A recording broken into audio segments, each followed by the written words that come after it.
let's talk about some of the big winners so far in the offseason. Yeah. Things with draft, free agency, trades. We'll start with Montreal. Yes. And you take a look at additions, subtractions. I mean, there's a lot of names on this board. Look at the ads. Goaltending. They bring in Josh Anderson, sign him to the 7-year deal. Joel Edmondson, who's got a cup. Romanov, and then Tyler Toffoli is a nice move as well. So volume-wise, do you like what Montreal did here? I do. Now, volume doesn't always mean good, right? You have to get the right kind of players. And Mark Bergevin made it very clear. What do we need to address to get better? Well, for starters, we need a backup goalie.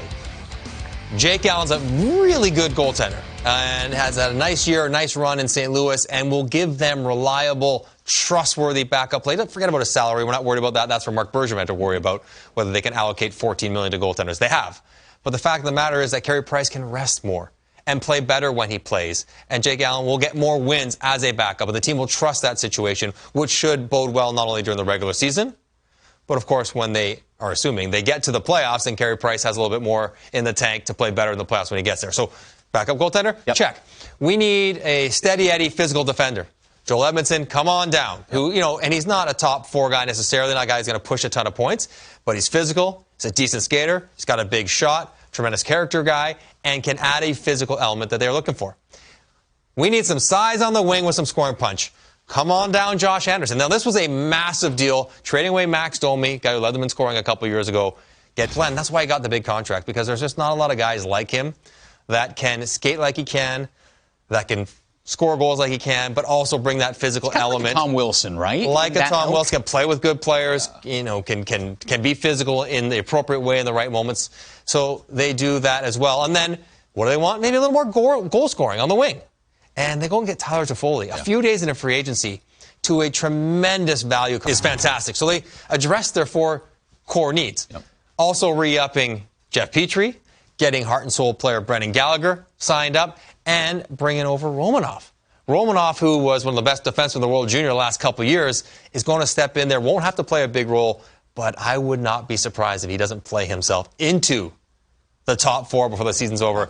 Montreal, who already had a decent team, some good foundational pieces. Did they learn more about themselves by making these playoffs and doing a little damage in those playoffs? Well, I think they charted their course because of it, because of the strides Nick Suzuki showed not only in the regular season, but also in the playoffs, because Jesperi Kotkaniemi all of a sudden looked like he took the time off, got healthy, got bigger, became a top 9 centerman, making Max Domi expendable in trade for Josh Anderson. Yeah, I think absolutely, getting there, having the experience, showing that your young guys can step up and be your best players in those moments, helps Montreal chart the course they're on. And now, for the next couple of years, they look like they will be a handful as Boston backs up and Tampa backs up, and Montreal will be right there in the mix with all of them. Here we go. It'll be fun. Original 6, it's good for hockey, especially in the East. Shifting gears to the West, it's funny. Based off all the moves Joe Sakic made last year, we saw those have big impacts on the ice this year. Now the things going around the internet, the memes out there, if Joe Sakic calls you and you're a GM, hang up. Stay away. Because he's going to fleece you, it seems like. Look at the ads.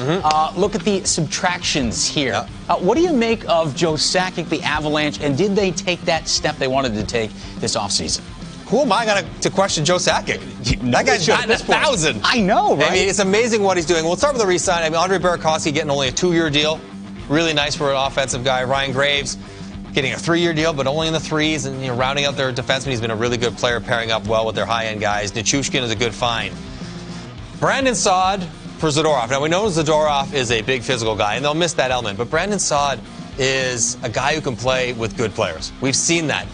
Big, fast, physical. I mean, at some point, you're like, Uncle, we can't keep up with you before these guys were added on. And then maybe the masterstroke to me is that Joe Sakic sees the New York Islanders in cap trouble. They got really important players filing for arbitration. They're going to have to be re-signed, like Matt Barzal. And he's like, okay, give me shots from the point. Give me a guy who's got the leg to join the rush and break pucks out. And they still have a little bit left over. Now, Taves will eat up most of that $7 million. Tyson Jost, maybe not quite as much. It's really, really impressive how he's navigated his salary cap situations and the terms of his contracts, and really just has this team poised to make a run as they were this past year. Just ran into injuries, really.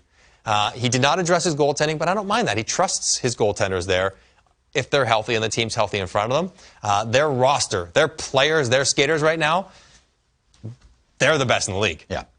Flat out. And maybe the most fun to watch. And they play the right kind of style. We want that team to do well. And you look at the 3 largest cap hits on that team. Number 1, Mikko Rantanen up in the 9s. But then look at number 2, Nathan MacKinnon, 6.3. A couple more years till he's in the 11s or 12s. Yeah, but still. Hey. But that's why he's timing it. That's why Burakovsky gets a 2-year deal. Yeah. Because his deal will expire when they need all that extra money for Nathan MacKinnon. I mean, it's really well done how he's put it together and used the space he has and using the years where the best or one of the best players in the league, Nathan MacKinnon, is on a very team-friendly deal. All right, let's shift our focus back to the East. The Atlantic Division, the Buffalo Sabres. Look at the big ad there. Cody Eakin. How about Taylor Hall? Surprising because a lot of people out there, he's going to go to a contender. This is his year. And he signs 1 year in Buffalo for $8 million. You like the fit. Take a look at the ads, the subtractions. Where are the Buffalo Sabres? Because the last couple of years, it flashes in the pan. This team is going to be good. Is this a year? And all of a sudden, things just kind of unravel. Do you think things are different based on some of these moves? Taylor Hall's the best player in forward available this summer, or this offseason. They got him. Even if it's a 1-year deal, they got him. Well, they were patient. They have a coach that has a great relationship with him. They got a centerman that any good winger would want to play with in Jack Eichel. And Taylor Hall said, you know what? I'm going to roll the dice on myself and Jack Eichel, and even if it's just for 1 year, I'm going to pile up the points and try to do some winning. Maybe he loves it there, and it works out, and they can sign him to an extension. It's a good test run. It's only a year. Even if they don't, you don't think they're going to recoup a first-round pick for him? Yeah. At the deadline? Absolutely. Absolutely they will. So when you can go out and get, surprisingly, the best forward available, that's a win to me. But don't sleep on Eric Stahl is going to be an important player to anything that Buffalo does this year. They don't have anybody in behind Jack Eichel to play up the middle. And they traded, Marcus Johansson's a good player, but he's not even really a centerman at times, for a guy who's proven to be able to play and chip in offensively and be a number 2 guy in behind Jack Eichel. There was such a desperate need for a player like him.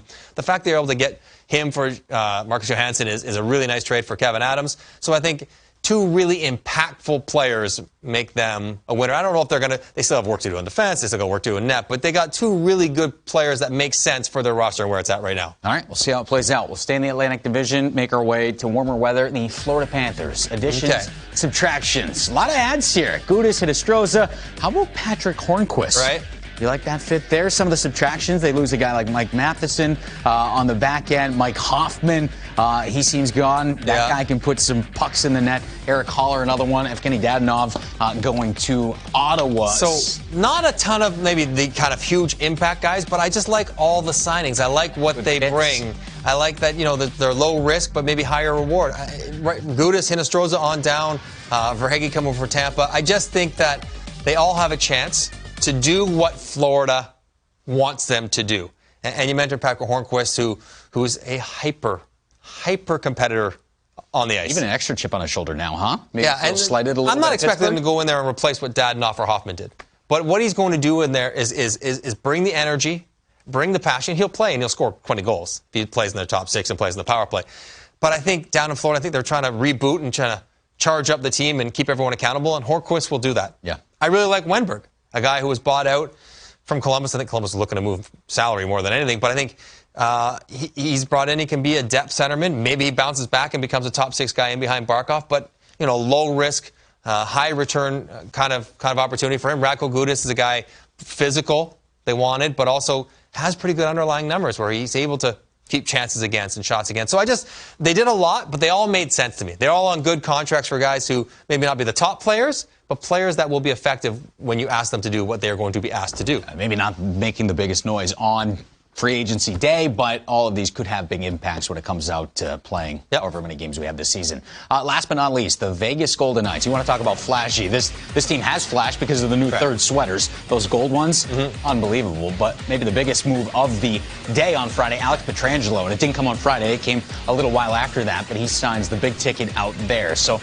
that is certainly the biggest addition. Some of those glue guys that they've had from the start in Nate Schmidt, who was part of, starting that team, building Nate Schmidt that will be missed. Culture. Big time. Paul Stasi will be missed. Derek Englund, another guy who's... Derek Englund will be missed in the room, but, on the ice, his impact was falling off. But what kind of impact does Petro make out there? Well, Nate Schmidt's tough, but Alex Pietrangelo was the best player available this offseason. Defenseman. And they also committed to Robin Lehner, who I think was the best free agent goaltender And they're going to keep Flower, it sounds like. Well, that'll sort itself out eventually. But the point is, they got Robin Lehner locked in for 5 years for $5 million. That's a good deal for a really good goalie who's going to be good for them for a long time. And Chandler Stevenson, I don't know who's going to play second line center. If it's not Cody Glass, watch Chandler Stevenson's year.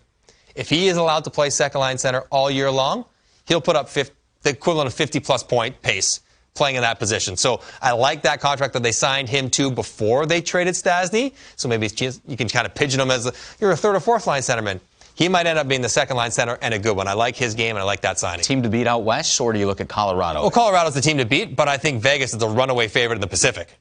They are heads and tails the best team in that division and should get home ice for the duration of the playoffs until they get to the conference final. And maybe final. the best 1-2 punch in net with Flower and Robin Lehner. You don't seem sold. I'm not so that's sure, going to play out. But for the time being, yes, that is the depth chart when it comes to the goaltending.